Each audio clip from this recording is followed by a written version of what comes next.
Direct marketing mishaps, 3 common webinar mistakes. Are you making all 3? Webinars remain one of the most powerful ways to convert leads into customers. However, they face the same problems as all online media. You are one click away from something more interesting. In the age of ADD clients and customers, this presents a massive challenge to running successful webinars. However, there are always ways to improve your webinar's performance so that it delivers the results that you want.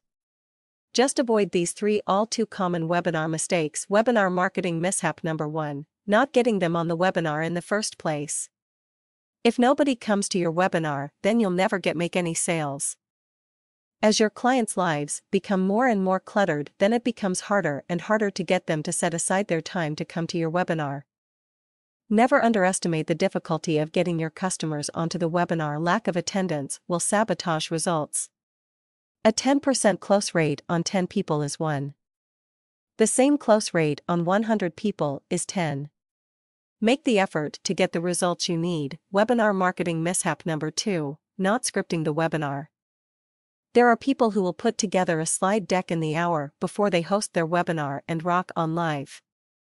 Webinars are more like direct response TV or even a live selling situation than something you just rock up to.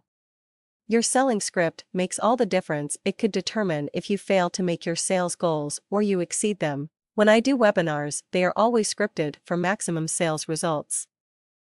It's too risky to get on and wing it, especially when there is serious money to be made.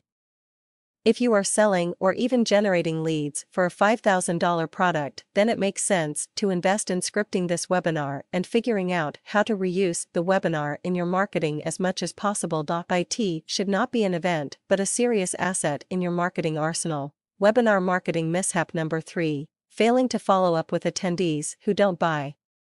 Bill Glazer has stated that the most effective customer acquisition direct mail he ever sent was sent to people who had seen him speak but hadn't purchased. The same principle applies to webinar attendees. If someone attends the webinar but doesn't buy, then they are far more likely to buy than the man on the street. I would be building custom campaigns to follow up with these people after the webinar.